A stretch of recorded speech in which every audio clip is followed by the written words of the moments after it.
Sorry. See, this is why, like in my dictatorship, there won't be any loud keyboards. Good. Just won't be a thing. No? Be punishable by death. Cool. You know we're recording, don't you, Slade? That's fine.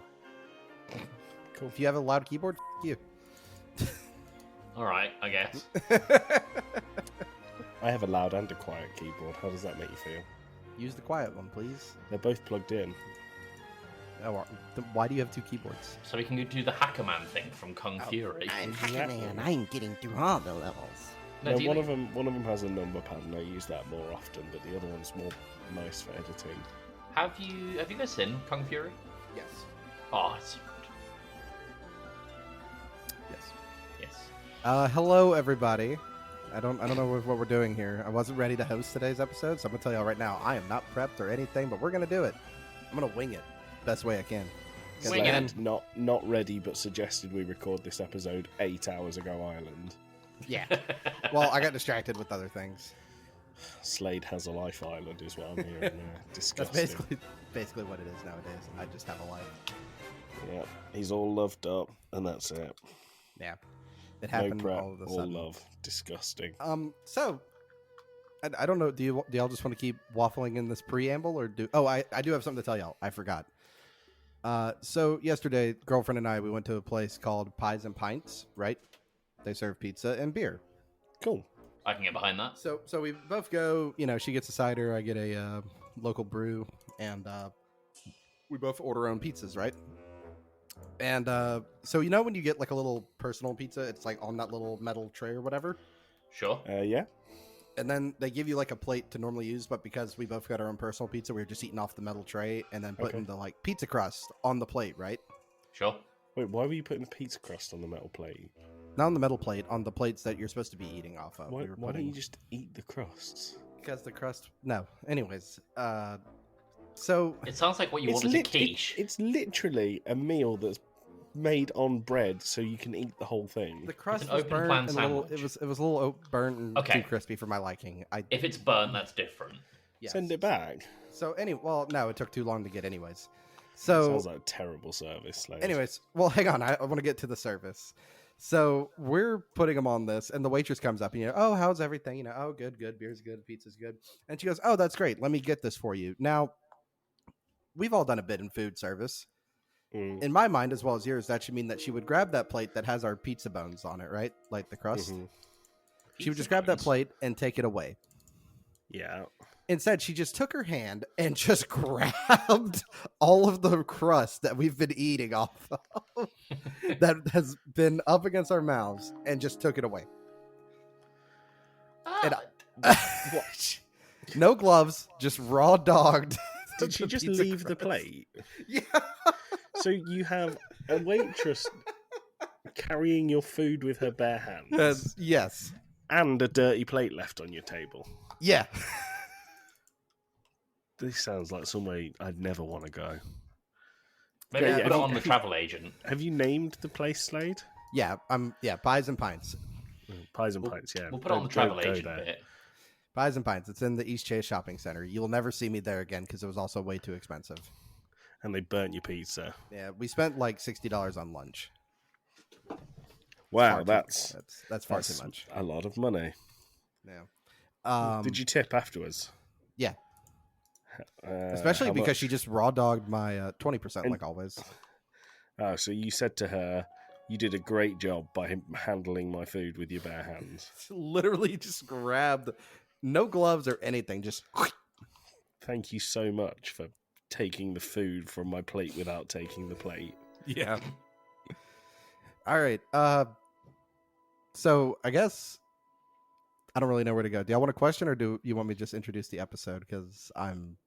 Well, what are we doing, Slade? What's the episode? I want to spoiler that's true. warning. This episode contains spoilers for Tears of the Kingdom. Big spoilers, probably. Yeah, Some maybe spoil. I don't know. I don't know either, but Tears of the Kingdom. We're gonna talk about it. Spoils, be wary. Be wary of those tears. To the 'cause victors go they're- the spoils. This might be They're the sad. worst start that we've ever had to an They're episode. sad. The kingdom's crying, so there's tears. Watch out, The because king is you sad because he's dumb. might get wet because of the tears. Of the Alrighty. kingdom. They're kingdom tears. Welcome back to the Game Club Pod, everybody. My name is Slade. I'll be your host for this episode. I'm not here with it yet today. I'll be there shortly. I am joined by, wearing a normal shirt for once, I think, Tim. It's a bird person shirt. Never mind. And then I'm joined by Joey and his new hat that sees all. I It's do not like the hat. it's not new, but it's it is a hat. If you want some real inside information, I'm not wearing a shirt. Yep, it's true. He's just straight raw abbing it. Yeah, I'm not wearing No, pants. I mean, I'm genuinely not wearing anything underneath this. So it's, Scandalous. there That's you go. brave for the winter. Yeah. All right, so let's start this off real quick with the question. And since it's nearly Christmas, what is your favorite gaming Christmas memory? You know, maybe something that you opened up and you were like, "Oh, I got this for Christmas." You know. I know mine very, very, very quickly. You go with yours. Tim and I got our first ever console for Christmas. We did. It was an N64. Got the Nintendo 64 and it had Banjo-Kazooie with it. Damn right it did. And it stayed as one of my favourite games of all time. When are we going to do Banjo-Kazooie? Oh, we need to. I thought it We was on need the to. to-do list. Probably. There you go, Joey. There's a space for you to fill. Don't dictate my spaces, Tim. Don't tell me what to do. We also got a PS2 for Christmas one year. We did. I also have a very distinct memory of being over at Dad's one Christmas, and for some reason we had the PlayStation 2 set up upstairs, and we had the PlayStation 1 with the inbuilt screen set up downstairs playing Gran Turismo. Yeah, probably. Sounds about right. Yeah. So I think mine is definitely getting the Nintendo 64 Slade. Okay, very stereotypical, I'd like to say. Basic bitch is what I'm hearing. Yeah. Yeah. What What about you, Slade? Did you get a Virtual Boy and then wank off on a balcony because you're not a basic bitch?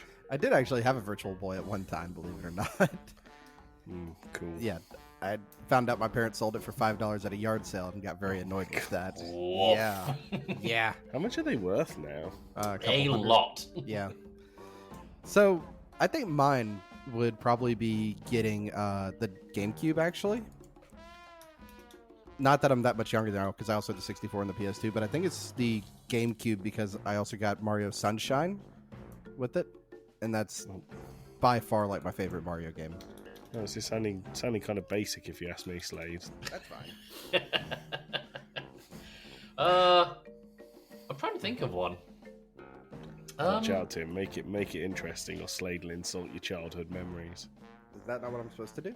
While we're here, there is a Virtual Boy on eBay for £350 in poor condition. So No. $5 a yard sale, Slade. There's a Virtual Boy here, just the game, right? For hyper fighting. Mm-hmm. It's in mint condition. It is $500. Nice. I had the Mario Tennis with it. Wow. Mm-hmm.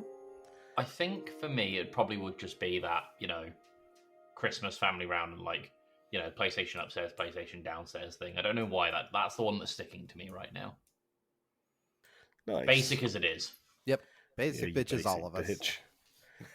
Mario Tennis for the Virtual Boy, you can get it for £55 here. Oh, that's not bad. Nice. It's not bad. Get it on your next holiday over here, Slade. I could probably just get it at the local retro store. You just said it was $500. No, that was for one game. Oh, No. woof. Yeah. What did you think I meant? It's £55 for one game of Mario Tennis, mint condition. No. box. This was $500 for the Virtual Boy's version of Mike Tyson's Punch Out. Are we having different conversations? What's Am happening? I having a stroke? What the hell are you talking what about? are you talking about?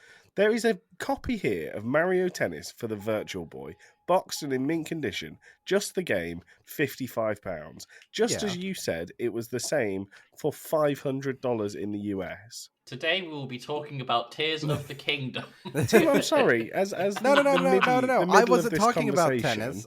the middle of this conversation, Tim, who is going insane here? I'll be honest, I wasn't paying attention. I was preparing for our next recording. Great. So great. Glad we have basic bitch memories and we can't figure out what each other are talking about. But let's move on to Tears of the Kingdom, the very highly anticipated sequel to Breath of the Wild. One of a few games, like a handful, that we all agree are really good. I don't think I'm wrong in saying that. It won our Game of the Year last year, right? I believe it did. I think we all gave it a 9.5 across the board. Yep.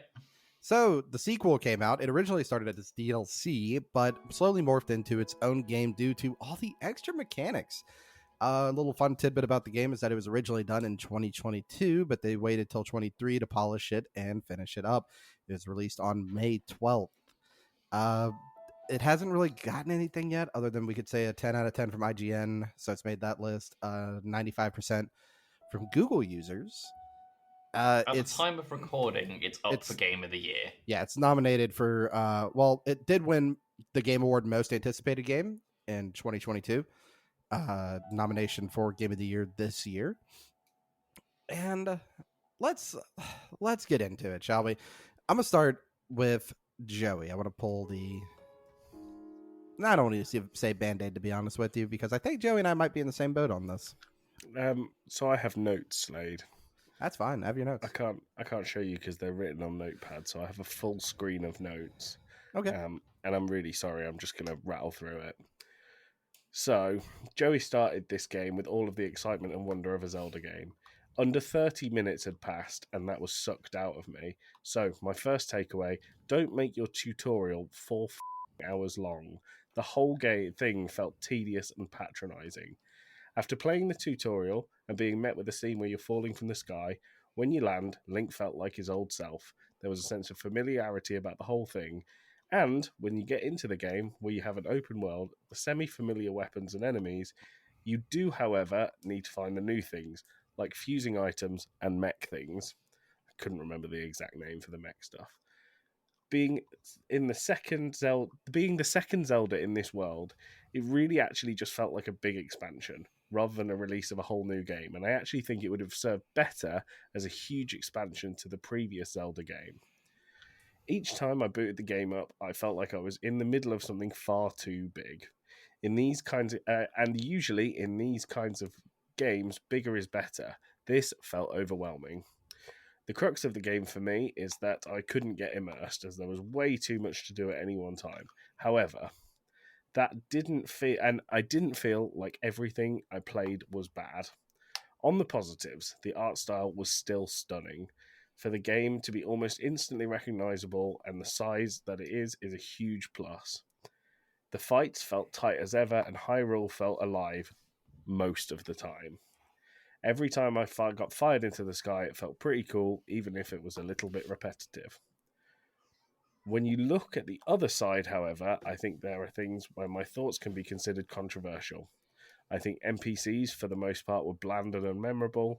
Linking items together felt pointless as an add-on, and the weapons were fine, but nothing at the new abilities felt needed.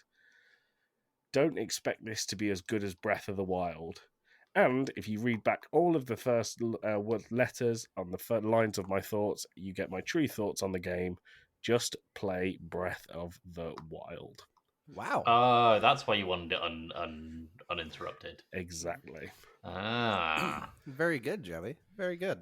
Very creative. It's like an acrostic poem. Yeah, exactly. Tim, what do you think? It was okay. Like, it's a Zelda game, so almost by its nature, it's going to be good, I guess. But, like, I say by its nature, it's going to be good. Things like Wand of Gamelon exist. But a modern first-party Nintendo Zelda games are, by and large, home runs, with very, very few exceptions. So this is undeniably a good game, but it just didn't... how do I want to put this?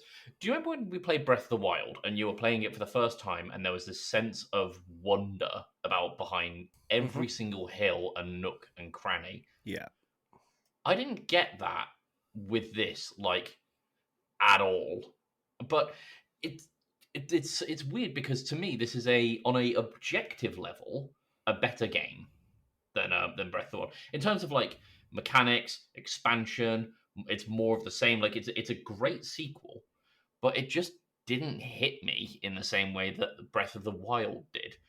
And it feels like it should have done, but it just wasn't there. Like, yeah, the underground was cool. Yeah, the skies were all right. Yeah, it was kind of fun to play Banjo Kazooie nuts and bolts for a little bit while we, build an optimal sky motorbike to fly around the level and completely make all puzzles redundant. Mhm. But it just felt okay. I'm glad I played it, and I'm really happy with what they did with the boss fights, especially some of the final ones. Like, there's definitely a massive increase in scale, but yeah, it probably would have just been to me served better as a pretty big expansion to Breath of the Wild.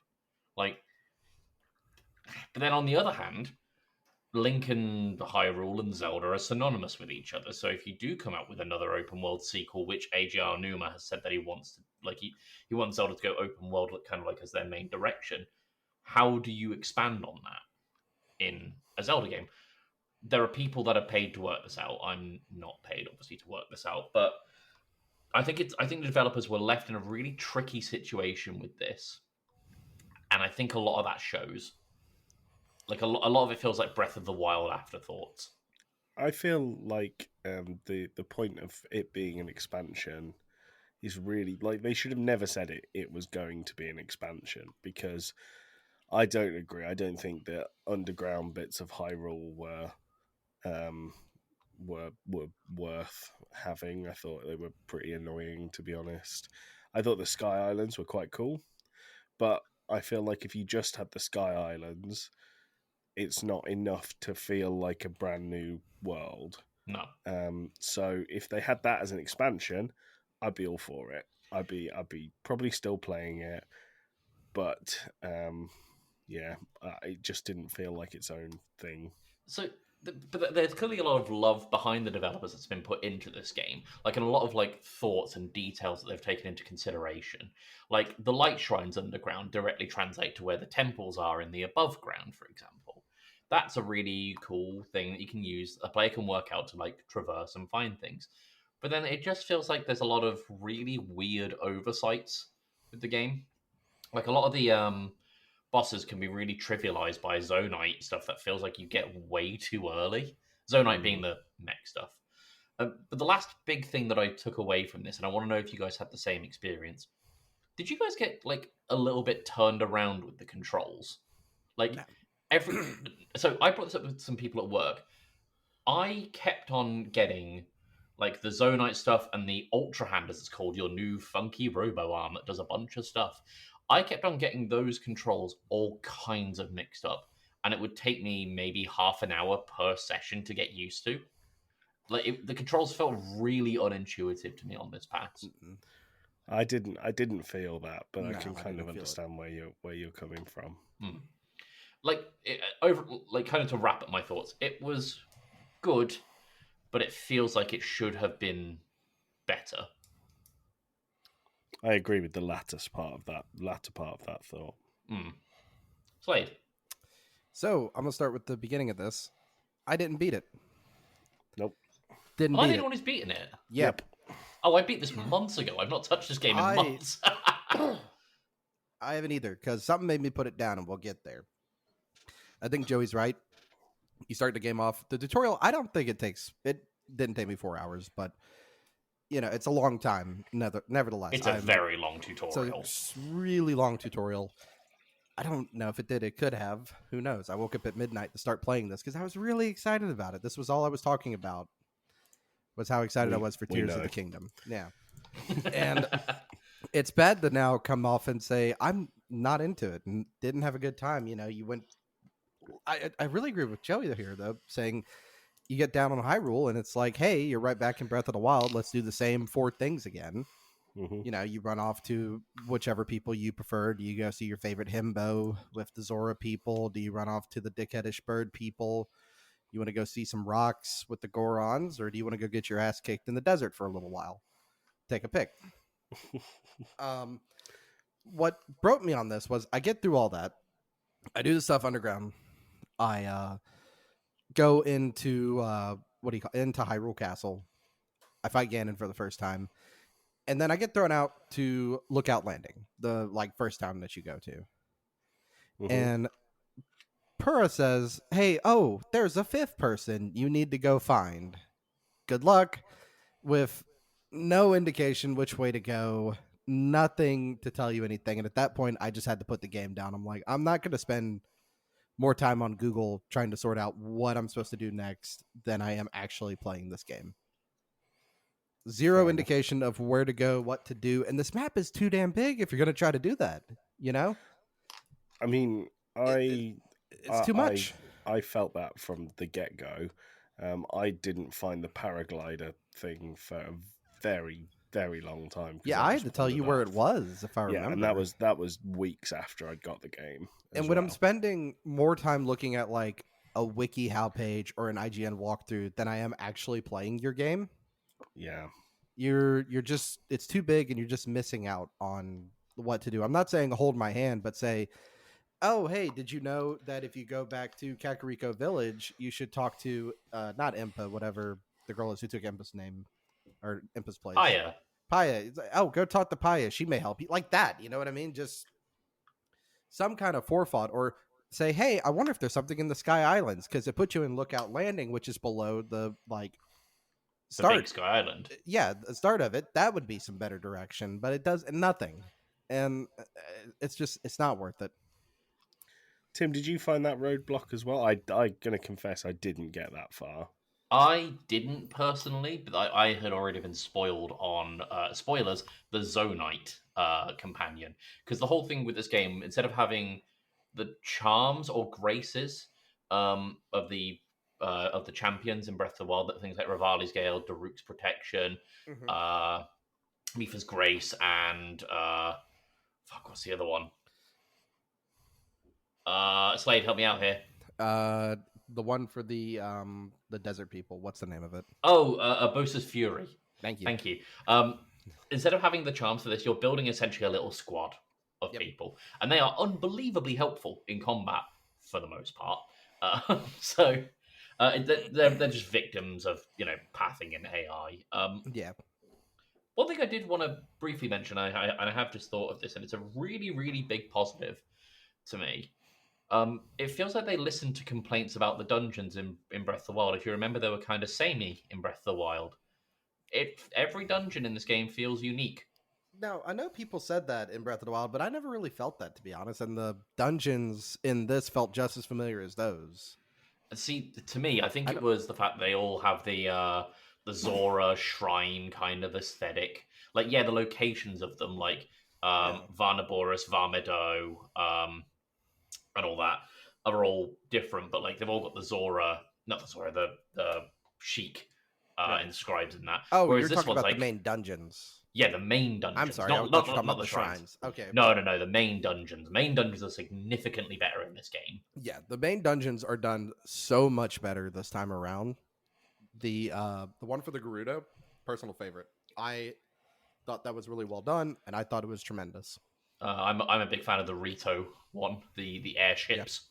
I thought that was really fucking cool. Yeah. Joey, did you have a dungeon or? I only did half of one of them. Which one was it? The bird people. That's the Rito. That's the one I like. Yeah, it was fine. Can we just said the main reason Joey didn't, I don't think, really enjoy playing this is that his Switch can only be used in handheld mode. No, I think that's the main reason. I think that's part of it. There are other games that I enjoy on the Switch that I can play handheld. Luigi's Mansion 3 is a very good game to play. Super Mario Odyssey was played entirely in handheld and I enjoyed it. Just because it's handheld doesn't mean that That was I a big think complaint it's you had to me bad. though, off recording is what No, it is, but I think that was in the midst of my 4-hour tutorial, and the Switch is not a comfortable thing to hold Right. for any length of time on its own. I did, however, and I'm going to show you two on camera. I got a stand thing for Oh, it, you so get a grip. it's more comfortable, much more Oh, comfortable to nice. hold. So after my 4 hours of someone going, "This is a rock," and I go, "Yes, this is a rock," and they go, "Oh, and look in your hand, you have a sword," and I go, "Yes, Yep. I've had the sword for a while. I've been hitting things with the sword. Did you know that if you put a rock on a sword, it becomes heavy?" And I'm like, "Really? I wish I had gone to school to learn that." And after that, I thought I need to be comfortable to be playing this, otherwise I'm not going to get past the tutorial. So I Right. bought a grip. The thing that was interesting to me more than anything, um, of all people who really got into this game, Payne bloody loved it. Really? And this, she was saying to me, this isn't normally her thing, but she was obsessed with it for ages. Oh, that's good. Yeah. On the flip side, someone who I thought would love it, Josh Scar, had exactly the same protests as me initially.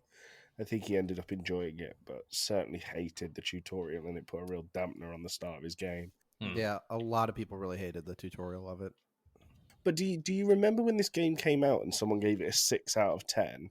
And everyone was like, "Oh, they're just being edgy. Oh, they're just doing it to get clicks." I kind of get it. I don't Yeah. think they are. I I think they're being generous. spoilers. I'm personally going to be leaning towards about a 7 out of 10 Oh, on this. well, that's it. We might as well end the bloody episode. Well, like, but I'm right there with the crowd and saying that yeah, at the time I would have thought, oh, they're just being controversial. They're being a contrarian. But in hindsight, yeah, I kind of get it. I Yeah. understand why people might not like this one as much as Breath of the Wild. Yeah. Nope, I'm 100% with you. If somebody Good. said, "Hey, what's the Zelda game to play on Switch?" I'd say, "Here, go play Breath of the Wild."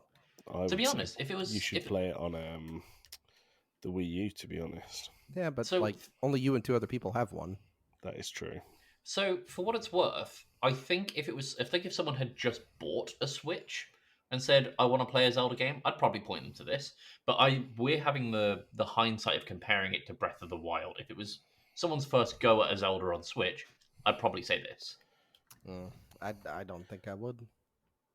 I think if this was your first open world Zelda game, you would feel pretty overwhelmed. Yeah. All right, Personally. Well, on Slade, that, let's talk story. sure. You play as Link, lose an arm, get a new one. Ganon bad. Fight Ganon. Save the princess. It's I don't know not what you want Ganon, from it's me. Matt Mercer. Yeah, fight Matt Mercer. It actually is Matt Mercer. It's really funny. I know it's Matt Mercer. Fuck. I mean, there's a little bit more nuance to it than that. I mean, you completed it, so I'd hand the reins to you because honestly, I mean, it's a Zelda game. What more? What do you want? This is straight from the Joey Fitzgerald school of hosting. I don't want to talk about the story, so I'm going to hand it over. So I the learned long it from and you, short of it- Joey. the long and short of it is that in the last game, it wasn't really, Ganondorf as such. Ganondorf as a character. It was Ganon, which is like evil incarnate, but it's not Ganondorf. And so when trouble starts to rumble in under Hyrule Castle, Zelda and Link go to explore, and they find a corpse of a mummified man, essentially, with very long hair, being held down by a ghost arm. The ghost arm loses power because I guess it doesn't perform well under pressure, and the mummy wakes up and looks at Link and Zelda and has an asthma attack and talks to them. So they end up launching the castle into the sky, and Zelda falls down a hole, and Link ends up in the sky, effectively going to opposite directions. The main quest of the game is to find Zelda. That's the long and short of it. And there's I can't remember the full specifics, but there are a bunch of races in the sky called the Zonite. Not the Zonite, what are they called? Racists in the sky. There are racists in the sky. I'm trying to remember. They're not called the Zonite. What are they called? The rabbit people. The rabbit people. Yeah, you know the ones with the big ears. I don't think I ever got told the name of them, to be They're honest. definitely got names. Hang on, I'm looking this up right now. TOTK Sky People. What are they called? Dave.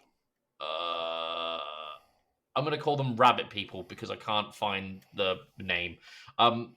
They are essentially gods to the people of Hylia, bringing forth the power of car axles and wheels.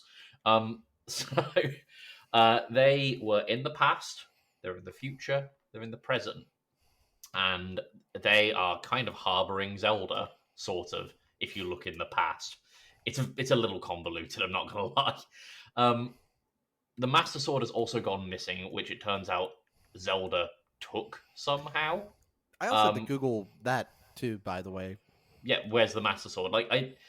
I'm gonna jump right to the end.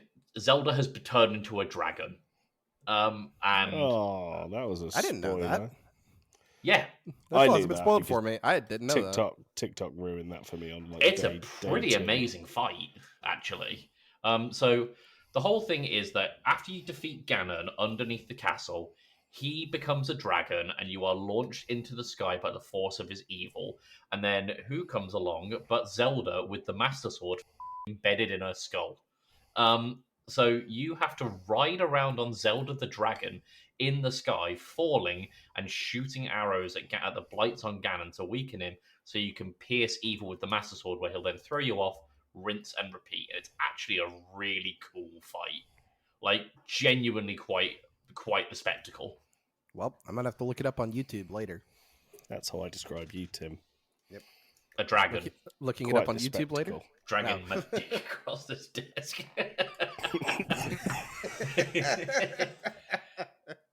Did anyone have any go-tos like Zonite templates they made? Because never. I'd never I'd used nothing of the Zonite just because it was too finicky and I just couldn't be bothered. I made a motorbike very quickly and was like, great, this is all of my travel sorted. I just used the new sticky abilities to just, the guy who wants a sign held up. Oh, yeah. I found that side quest quite captivating, so I just found where he was all the time. That's why I only got halfway through one of the dungeons. I was too busy putting up signs. Do you want to talk about that guy for a second? Not really. He was fine. All right, well, to give context to what Joey's talking about, you help a family with a construction crew, essentially, and the construction crew wants to set up advertising, but they've sent some poor bastard to hold the signs up. And he's normally doing it in the rain, to be honest. Yeah. So you have to use what's around you to create something to prop up the signs.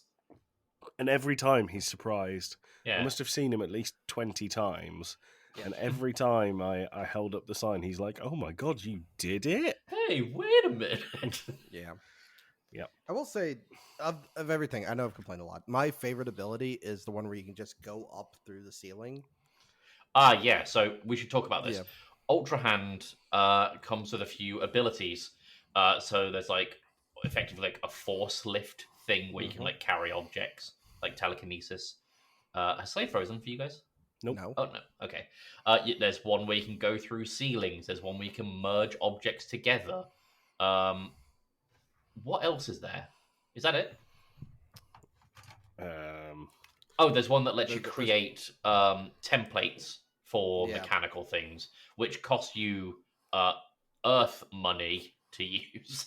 Yeah. There's auto build, fuse, recall, map. Yes, Ascend, recall is good. And Ultra Hand. Yeah, recall was particularly handy. Ascend was my favorite just because it gave such a new, no pun intended or anything, but verticality to the way that you played the game. It recontextualizes buildings. Well, Slade, you told me that that ability was put in the game so that devs didn't need to keep running the whole length of dungeons, right? Yeah. So the devs were using it, and they thought it was too fun to leave out, is what I've seen. Yeah, that's kind of cool. Yeah. I really liked Recall, which is essentially an object in motion is approaching you or the ground or something, and you can stop it in midair for a second and have it rewind its own time, a bit like Tracer in Overwatch.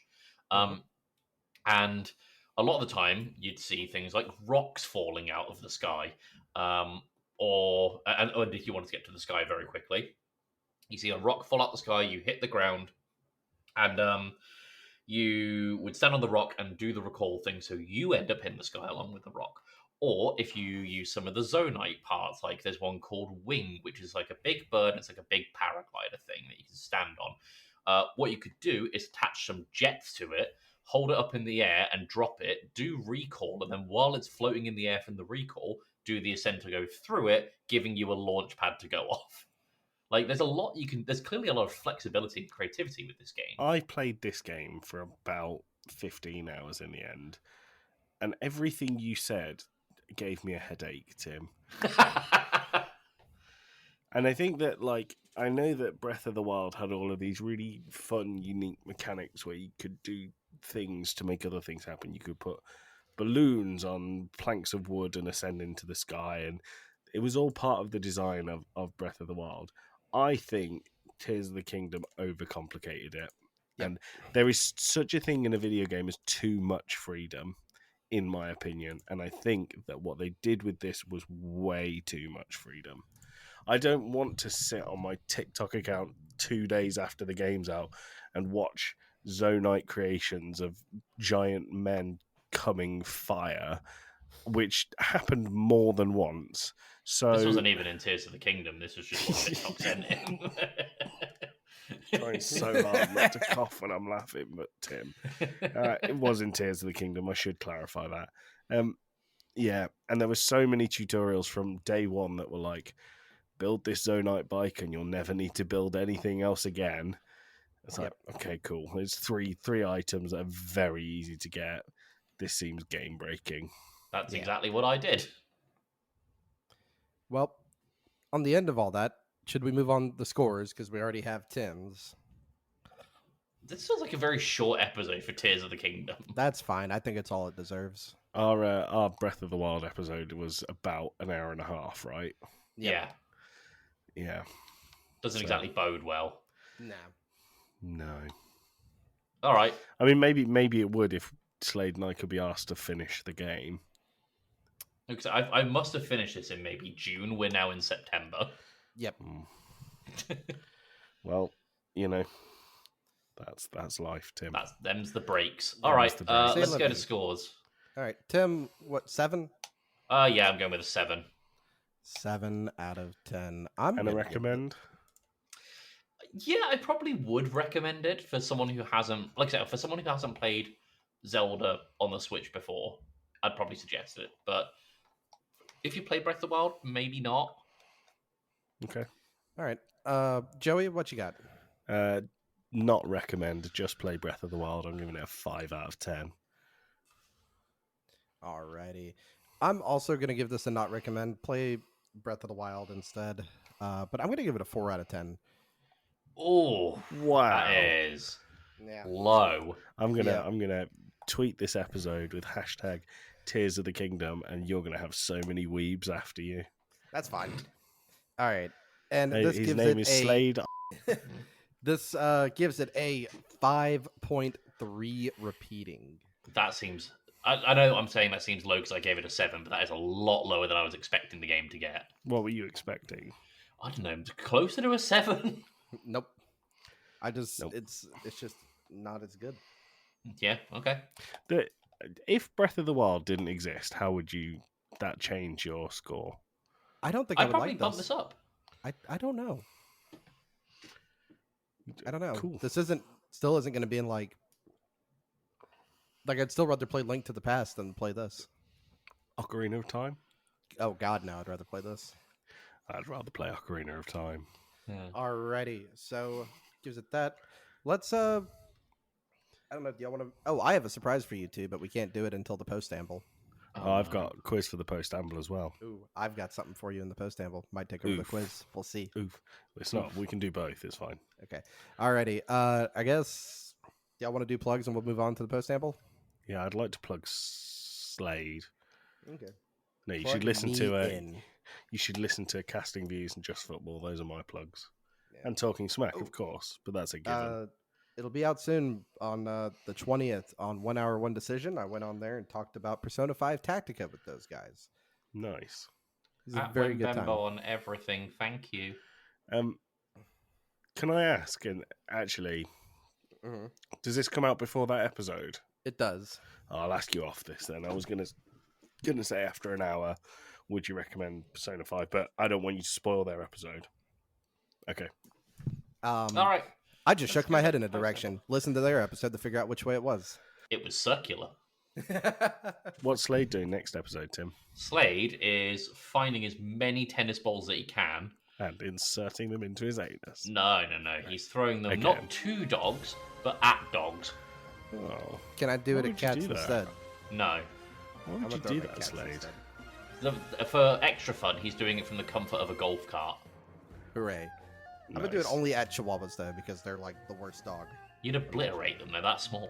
Good. Good. They are like the worst dog. It'd be like the dinosaurs getting wiped out again. That's fine. A-okay. I don't know whose turn it is next, but somebody tell us. Oh, it's Joey's. What are we playing in 2 weeks' time, Joey? Well, you have to correct me if I'm wrong because I've not looked at the sheet. In 2 weeks' time, we're playing Alan Wake, the first one, not the That second one. one, because Yeah. only Yep. I have the second one and these guys don't. Nope. So, thank you guys very much for listening. Merry Christmas, Happy Holidays, and Happy New Year. Chrysler, Merry We'll Christmas. talk to y'all next year. Happy Christmas. Crims. Oh, Merry and also, this is Chrysler. our 69th episode.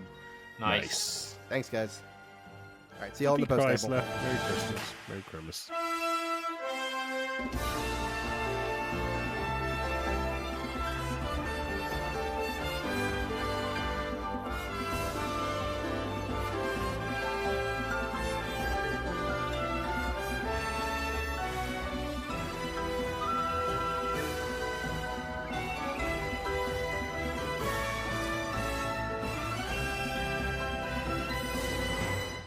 Wow, it's the post-amble. How did we Post get amble. here? Guess, Oh, it's dark Joey, and Tim, scary. I've made a thing for you two. Oh, God. Because everybody goes, Slade hates quizzes. It's right, I do hate quizzes. But you know what I have fun with? Go on. Blind tier lists. Oh, Quite like the yes. blind tier list. So here on the sheet of paper, Yes. I have 10 games. Okay. I have 10 games. They're all games that we have played here on the Game Club pod. Okay. So without my input, you two are going to have to rank them. Okay. However One- will we do this? 1 to 10. So you get a unSlade biased game score. Just how the world wants it. Wow. Well, somebody's got to remind you what all the shit in the world. That's what I'm here for. So 1 through 10, I have the piece of paper here, and I'll be writing them down as we go, so I'll keep up for you. Great. Number 1, Five Nights at Freddy's Security Breach. 10. I'm not happy with that being 10. I'm happy with it being 9, but that 10 slot is coming for something I know Slade has put in this list. Is it going to be Tears of the Kingdom? No, it's going to be unpacking. Ah, okay, I'm with you. Yes, 9. 9. As in, I'm willing to budge to a 9. I personally preferred unpacking to that to 5 nights, but What if we made 5 nights at Freddy's unpacking breach? I might blow my brains out. And you just have to unpack Freddy's studio room. But not without waiting for the instruction and the tutorial prompt and holding E. Exactly. Slade, what's the next game? Undertale. 4? Yeah, I would say anywhere between 2 and 4. So 4. 4's good. All right. Sorry, Slade had to hit a dab. A fat dab. Number I 3. think that might be the first dab I've ever done, Tim. You need to start going. Like that really quick. Yeah. Yeah. Number 3, we have Pokemon Snap 64. Oh, number 1, easy. 8. Yeah, probably 7 or an 8. Yeah. Probably an 8. The game that we started reviewing, hated so much that we just stopped reviewing and just had a chat instead. That was a great episode. Number 4 on the list. Tim, can you remember what that episode was called? It was Amblepod, wasn't It was Pokemon Snamblepod. it? Bloodborne. Oh, 1. Number 1. Easy one. To the point that I got it tattooed on me. Yeah, Tim has the words Bloodborne is number 1 and then a QR code to the episode. It's like- I got the SpongeBob meme where it says he was number 1, but it's Bloodborne. We have 5 down. To let you know, remaining, you have 2, 3, 5, 6, 7, and number 10. Okay. The Yogg. 7. 7's good with me. 7, yeah. We are going to end up with some stinkers at the top. You know that, don't you? Oh, it's like the blind tier list Podmas episode. Which Yeah. I don't know if it's out or not by this point. Yeah, it is. Alright, cool. It is. All right, 2, 3, 5, 6, and 10 remain. 2, 3, 5, 6, 10. Okay, cool. Half-Life 2. 6. 5. 5's good. We'll go 5. All right, Half-Life 2. This is more fun than Tears of the Kingdom. It's so open world. And it makes more sense sequentially as well. Yeah. All right, so 2, 3, 6, and 10 remain. Okay. Fallout 3. 2 or 3? Probably a 3. 3. Okay. Yeah, I'm good. Good with 3. Fallout 3. Now, there's only 3 spots remaining. Guys, if you had to guess what 3 games I had left on my list here, what would they be? I think Unpacking. they're all going to suck. I think they're going to be Duke Nukem, Unpacking, and something else. I'm not sure what. I'm going to say Bioshock 1. Okay. You're wrong. Okay. Stanley Parable Ultimate Deluxe Edition. You have 2, 6, and 10 remaining.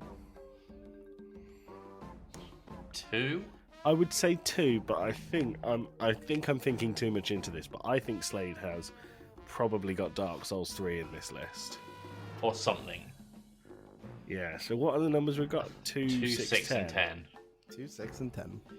6? Yeah, let's go 6. Let's really split this down the middle. The next thing is either going to have to be great or shit. For the record, we both really like the Stanley Parable, I think. Yeah, it's very good. 2 and 10 remain.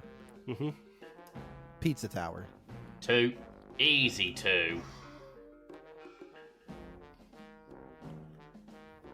I'll be really annoyed if Dark Souls 3 is 10. So 2 is Pizza Tower. Yeah. And the last one, which is going to have to take that number 10 spot. I Dark will end Souls the call. 3. No, off. What did you actually put? Seriously. Dark Souls 3. I will not sign off on anything of Dark Souls 3 being 10. Should I put choose- FNAF at 10. Unpacking at 10. Nope. That's Too what I late. choose. So the Joey and Tim list that they totally signed off on, I swear I have their signature. His mic's muted. I have their total seal of approval on here. Joey, He's muted again. quit being a kid. We have Bloodborne, Pizza Tower, I can see Slade eyeing up the mic button. Fallout 3, Undertale, Half-Life 2, Can I tell you now, The Stanley Slade, Parable, I'm Ultimate willing Deluxe to. Edition. I'm willing to cut Mhm. my quiz here, so just be ready. Okay. Stanley Parable Ultimate Deluxe Edition, The Yogg, Pokemon Snap 64, Five Nights at Freddy's Security. And last is Unpacking.